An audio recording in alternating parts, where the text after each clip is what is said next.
under the Labor government that I lead, the government will pay the full $3.4 million court-ordered compensation to the families of the dead miners. We will then seek to immediately recover the money from the parents, shareholders and directors of Pike River Coal Limited. We believe that the government has let the families down, that it has a moral obligation, as found in the Commission of Inquiry, where the Department of Labour was held jointly responsible for the tragedy. And we believe there has been a moral failure of government here in leaving those families in the church. So what sort of legal avenues would a Labor government use to get that money back off the parent companies? Paddy, I would be very surprised if legal avenues were needed.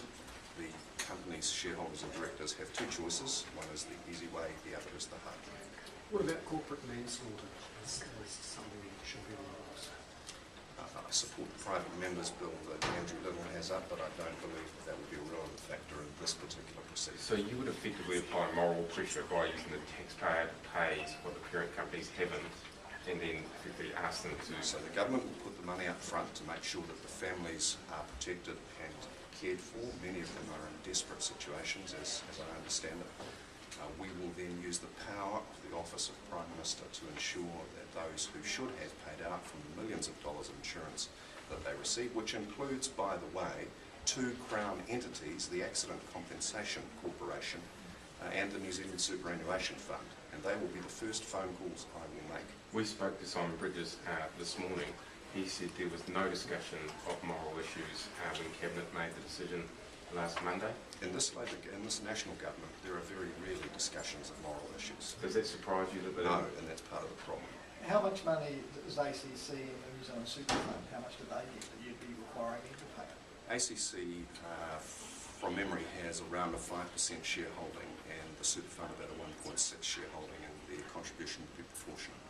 Speaking of moral obligations, obviously the Prime Minister chairing Cabinet, he did say he'd do whatever he could to help keep those people out of the mine. That's exactly right. Do you incorporate the failure to pursue compensation as part of that promise?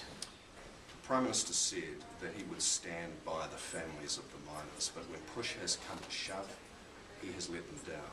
It's a little bit like saying he'll stand behind human rights in Sri Lanka. The mouse just didn't roar.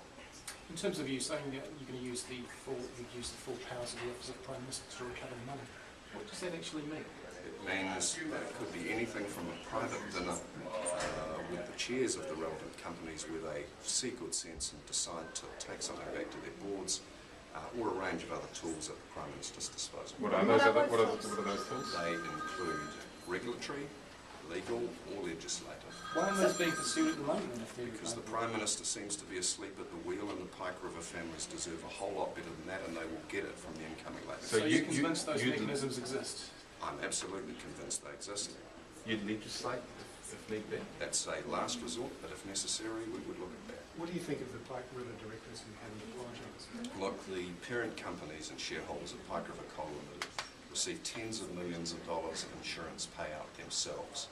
And while, of course, in the case of oil and gas, a loan was made to keep Pike River winding up its affairs, only $5,000 per dead miner found its way into the compensation of the families. That's reprehensible. The parents went off with millions of dollars of insurance, and the families got only 5 out of 110,000 of court-ordered compensation. So what's your message to the shareholders in New Zealand oil and gas? Because obviously this is, in some senses, their decision as well, their money as well. What's your message to those shareholders? Two Crown entities, pay up now, get this over with quickly, and restore the reputation of your companies, because we will not put up with this when we become the government. As for Simon Bridges and the government's argument that we've got ACC to deal with this, what do you make of that?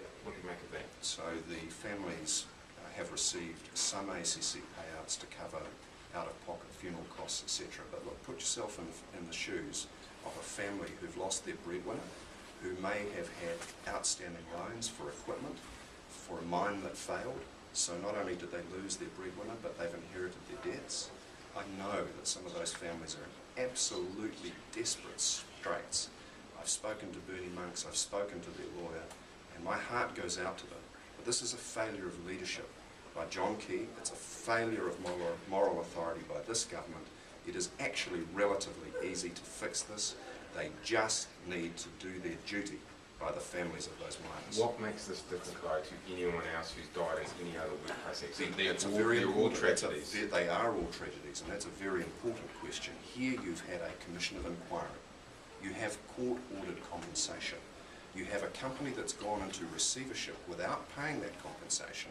You have a judge who said the parents of that company and shareholders should have paid, and they have not.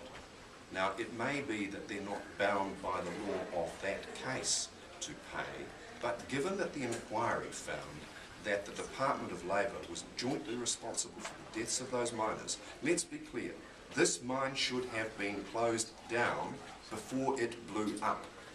It was a disaster waiting to happen, and the lives of every miners were knowingly put at risk, and they are now not there to support their families. I find this an outrage, and I am gobsmacked that John Key couldn't get off his backside and do something to help those families. So you view this as unique to any other workplace accident? Perhaps reminiscent of Cave Creek, but unique enough so that this does not set a precedent which is transferable across incidents. So does Labour feel a moral obligation? Because for 9 years in government it didn't do anything of substance to toughen up the rules. I accept that under the previous Labour government more could have been done to toughen up the rules, and this is not this legacy of deregulation and neoliberalism is not limited just to the last 4 years. But the same ideas that brought us the leaky building syndrome, brought us the deregulation of our mines, have created an unsafe environment. 29 men paid with it for their lives. We will not stand by and see their families in distress and hardship because of some dancing on the head of a pin on the legal process. The Prime Minister has the moral authority, has the power of persuasion, can make that happen if he chooses to. And if he will not, I will. Now, on that issue, what sort of legal advice have you had that this won't set a precedent? That this won't set a precedent for every workplace death from here on in, that the families involved want the government to step in over and above the ACC system and force companies to pay compensation? I've taken preliminary legal advice from a QC and from another senior solicitor. And you don't think it will set a precedent? No, I'm advised that there is sufficient differentiation because this is a court-ordered compensation pursuant to a Royal Commission where a Crown entity is jointly liable for the tragedy which occurred. 3 years today since Pike River. Are you trying to make political mileage out of that anniversary today? No. Our hearts go out to the families. I've only been the leader for a few weeks, and I've long believed that this is an issue that should be addressed squarely and head-on. This is a tragic time for the families. We are not seeking to politicise this. We are seeking to give them some hope that when the government changes next year, if this is not sorted out before then, it will be sorted out as a matter of priority. But you are politicising the anniversary. This is an issue which must be dealt with. We have a court-ordered compensation. We have parent companies running off with millions, tens of millions of dollars in insurance checks, and the families of the dead miners getting nothing. I'm sorry, but I think this is outrageous. Thank you. Thank you very much.